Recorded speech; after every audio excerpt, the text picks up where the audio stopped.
Hello, my name is Leilani Stewart, and this is my fourth novel, The Fairy Lights.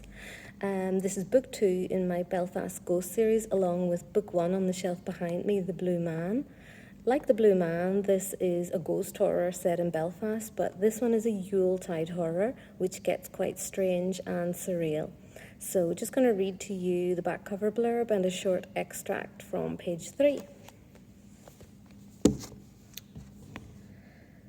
So, when Aisling moves into an old Edwardian house in the university area of Stranmillis, Belfast, she soon discovers that her student digs are haunted.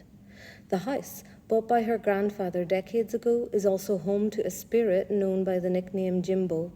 As Yuletide approaches and Aisling's Christmas fairy lights attract mischief from Jimbo, she seeks to find out more about the restless entity.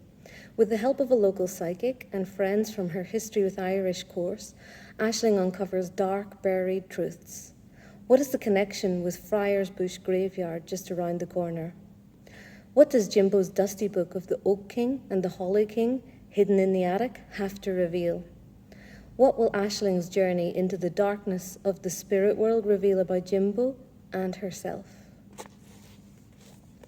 So that it's available for $1.99 as an ebook, paperback $8.99 and hardcover $14.99.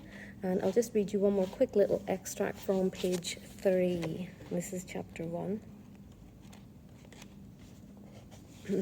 So we're just there. Aisling stopped on the landing and looked up. A small hatch opened into the attic.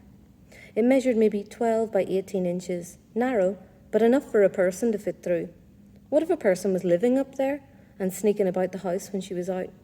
It was an Edwardian, 2 up, 2 down parlour house in Stranmillis village in Belfast, probably built over 100 years ago, judging by the fact that it had a built-in coal bunker out in the backyard that now housed the boiler.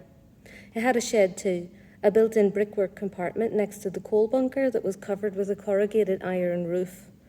The shed had once been, most likely, an outside toilet, when neither electricity nor internal plumbing were commonplace. Such an old house probably gave access to roof spaces and other nooks and crannies where a person could hide. The thought was unsettling, but that wasn't why Aisling ruled it out. No, she ruled it out for another reason. If a person or persons were living in her attic space, then food or possessions would have gone missing. Nothing had been stolen, moved or misplaced in the 3 months since she had moved in. Furthermore, she was a Queen's University student, like most of the other people living on her street. Like many other students she could think of, Aisling was broke.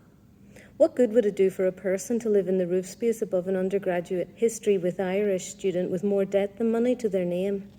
No, Occam's razor. The simplest explanation is usually the best one. What did Aisling's gut feeling tell her about the mystery of the fairy lights switching on by themselves? That the fairy lights hadn't malfunctioned. They hadn't switched on by themselves. That no living person was living in her attic. No living person.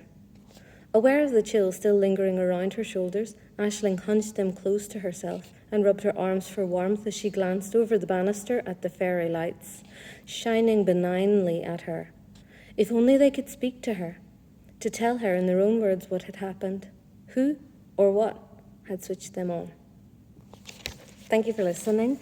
So that is available today. If you'd like to celebrate launch day, you can buy from Amazon, Waterstones, Foils, Barnes & Noble. There are links on my website at leilanistewart.com.